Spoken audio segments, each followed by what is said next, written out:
Olá você, salve, salve nação rubro-negra, está no ar a segunda edição do programa do Mister Mengão, o seu telejornal com as notícias do Flamengo. Corinthians oferece salário astronômico para Gabigol fechar com o clube.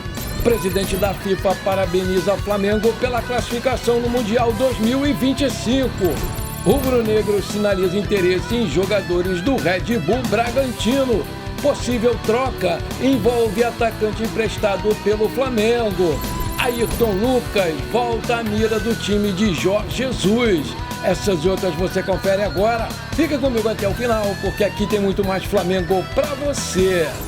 O novo presidente do Corinthians, Augusto Melo, não esconde que sonha com a contratação do Gabigol. E para convencer o atacante a deixar o Flamengo, o time paulista oferece um salário de R$2 milhões por mês, mais luvas.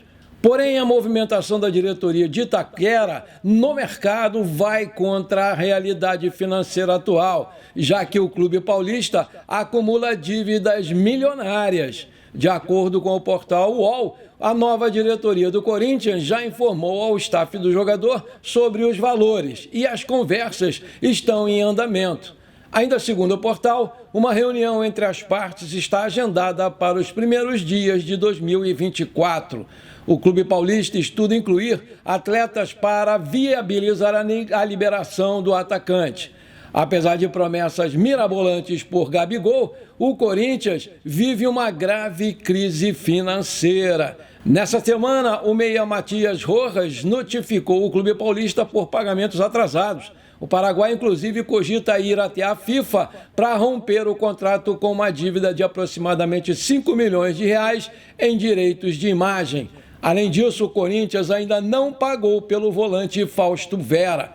Nessa sexta-feira, Cristina Malaspina, presidente do Argentinos Júnior da Argentina, detonou o clube paulista, que ainda deve R$20 milhões pela aquisição do volante, realizada em junho de 2022. Aspas, é um desastre, não pagaram nada, todos sabem que eles não pagam, disse lá a presidente.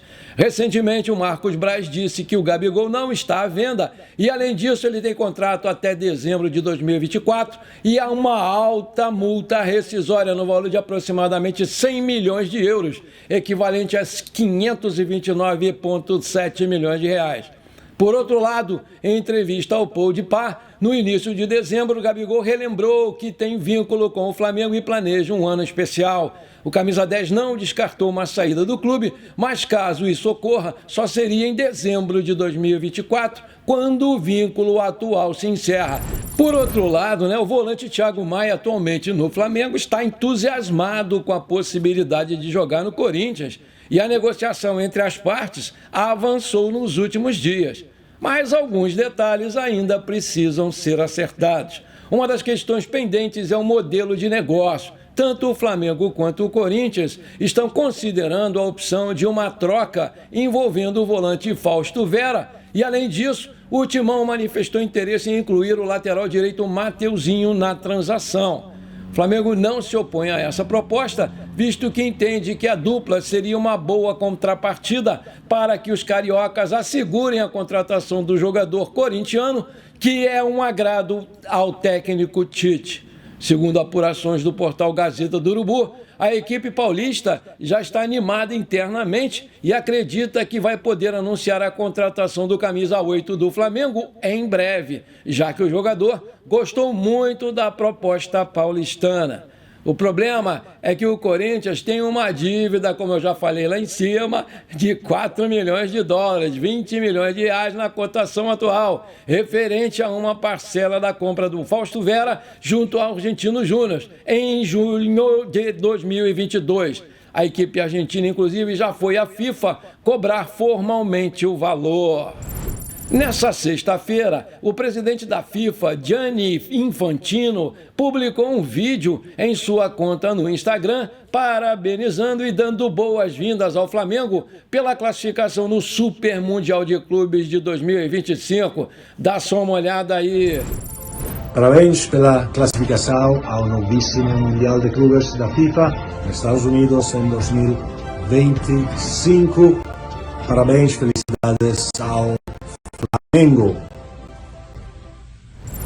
O torneio vai ser disputado de junho a julho nos Estados Unidos e vai reunir 32 clubes de todo o mundo. Segundo a FIFA, 12 vagas vão para clubes da Europa, 6 para a América do Sul, 4 para as Américas Central e do Norte, 4 para a África, 4 para a Ásia, 1 para a Oceania e 1 para o país sede do Mundial. Antes da nova versão, o Mundial de 2024 vai ter um outro modelo. A ideia é de que no próximo ano tenha um play-off entre os campeões de todos os continentes, exceto a Europa. O vencedor da Champions League iria direto para a final do torneio. O último Mundial com esse formato antigo foi nesse ano de 2023, com o Fluminense e o Manchester City fazendo a final e o tricolor tomando um tremendo chocolate de 4-0, com direito a gol mais rápido da história do torneio. 40 segundos. Até o atual momento, o Flamengo já disputou 3 edições do Mundial de Clubes. Na primeira, em 1981, foi campeão, vencendo o Liverpool. Na segunda, foi vice para o mesmo Liverpool, em 2019. E na terceira vez, ficou em terceiro lugar depois de vencer o Al Ahly em 2022. Enquanto o Mundial de Clubes de 2025 não chega, o Flamengo vai iniciar 2024 com foco em participar do próximo formato. Para isso, o Mengão vai ter que ganhar a Libertadores da próxima temporada para poder se classificar para a competição mundial. E aí, tá levando fé no Mengão para 2024? Eu tô! Coloca aí! O Bruno Henrique entrou para a história do Flamengo depois de conquistar os principais títulos com o manto sagrado. Desde a temporada de 2019, o camisa 27 balançou as redes em diversas ocasiões e virou ídolo da torcida, e não à toa. O Flamengo fez questão de parabenizar o jogador pelos 33 anos de idade, completados hoje, dia 30.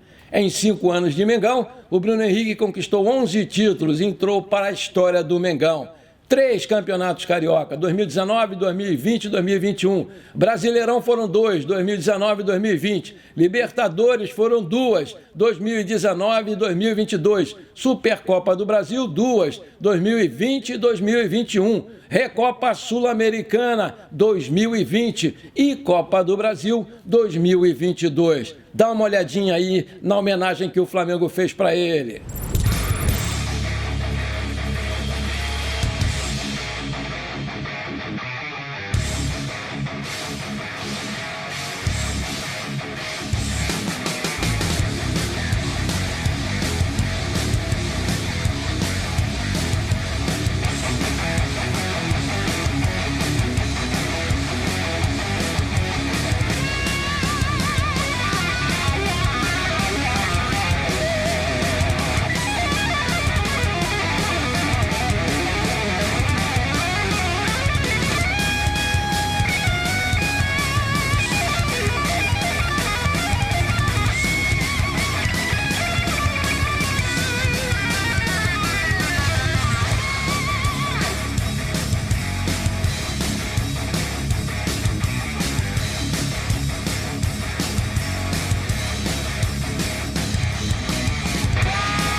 Segundo a coluna do Fla, o Flamengo negocia com o Matias Rinha e Juninho Capixaba.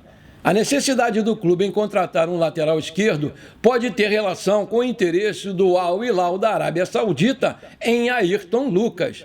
O time comandado por Jorge Jesus, que aliás atingiu a sua melhor marca na carreira com 20 vitórias consecutivas no Campeonato Saudita, e dale velhinho, pretende aí fazer uma nova proposta pelo Beijinho na próxima janela de transferências, que abre agora no dia 11 de janeiro. Em agosto, alguns veículos de imprensa da Arábia Saudita chegaram a informar que o Ayrton Lucas teria aceito a proposta do Al Hilal. No entanto, os representantes do jogador tiveram que vir a público para desmentir a informação, mas de acordo com o jornalista italiano Rudy Galetti, o lateral continua no alvo do Jorge Jesus para o próximo mês. Ayrton Lucas chamou a atenção do Al Hilal em fevereiro desse ano, quando o Flamengo enfrentou o time saudita na semifinal pelo Mundial de Clubes. Dias depois do jogo, o nome do lateral foi destaque na imprensa do país, mas com muitas competições no calendário, o Flamengo descartou a venda. E, além disso, o elenco contava apenas com o Felipe Luiz para a posição, e o experiente jogador sofria com várias lesões nas últimas temporadas. O lateral chegou ao Flamengo em 2022, emprestado pelo Spartak de Moscou, da Rússia. Após se destacar nas campanhas dos títulos da Copa do Brasil e da Libertadores, o jogador foi comprado por 7 milhões de euros, cerca de 40 milhões de reais na cotação de dezembro do ano passado. Com o manto sagrado, o Ayrton Lucas, o Beijinho, já fez 105 jogos, 9 gols e deu 12 assistências. Com contrato até dezembro de 2027, o Flamengo se mostra seguro em relação ao lateral, já que a multa rescisória dele é de 30 milhões de euros, 160 milhões de reais na cotação atual. Mas com a possibilidade de uma proposta pelo Ayrton Lucas, o Flamengo já busca substitutos e tenta Matias Vinha, da Sassuolo, da Itália, e Juninho Capixaba, do Red Bull Bragantino. O Flamengo possui sinal positivo de ambos os atletas, mas ainda negocia com os seus clubes. Manchete: Flamengo sinaliza interesse em jogadores do Red Bull Bragantino. Possível troca envolve atacante emprestado pelo Flamengo. O Flamengo sinalizou um interesse concreto nos jogadores Juninho Capixaba e Léo Ortiz, ambos do Red Bull Bragantino, e as negociações estão em andamento. No entanto, nem tudo são flores nesse processo. O lateral direito Mateuzinho, peça-chave na possível troca, demonstrou resistência à ideia de deixar o Flamengo. Segundo informações, o jogador tem o desejo de permanecer no clube e só consideraria uma mudança caso a proposta envolvesse a realização do seu sonho, que é atuar no futebol europeu. Outro nome que surge nas conversas é o do atacante André. André é o homem de gelo, atualmente emprestado ao Estrela Amadora de Portugal. O jogador tem agradado a comissão técnica do Red Bull Bragantino e o seu nome pode sim ser incluído na negociação entre os clubes. O Flamengo, ciente da necessidade de reforçar o seu elenco, não economizou na sua proposta. Segundo fontes confiáveis, o clube carioca sinalizou com uma oferta financeira entre 11 e 12 milhões de euros para garantir a contratação do Juninho Capixaba e do Léo Ortiz. Em reais, essa quantia é de aproximadamente 58,9 a 64,2 milhões de reais. Consciente das necessidades do Red Bull Bragantino, o Flamengo está disposto a incluir o Mateuzinho nessa negociação. O clube de Bragança Paulista busca um lateral direito e o Mateuzinho, de 23 anos, pode ser a peça que faltava para fechar esse negócio. Todas essas informações foram obtidas de fontes confiáveis ligadas aos bastidores dessa negociação. A possível troca envolvendo Juninho Capixaba, Léo Ortiz e Mateuzinho está em fase de discussão e a inclusão do atacante André no pacote torna as negociações ainda mais interessantes. Aí eu te pergunto, você aprova a vinda do Juninho Capixaba e do Léo Ortiz para o Flamengo? Coloca aí. Bom, por enquanto foi isso. Espero que você tenha gostado do nosso programa de hoje. Não esqueça de deixar aquele like maneiro, de comentar e de compartilhar com seus amigos e parentes flamenguistas, porque isso aí com certeza vai nos ajudar demais a crescer o canal no YouTube. Um forte abraço para você que ficou comigo até aqui. Muito obrigado e pra cima deles, Mengão!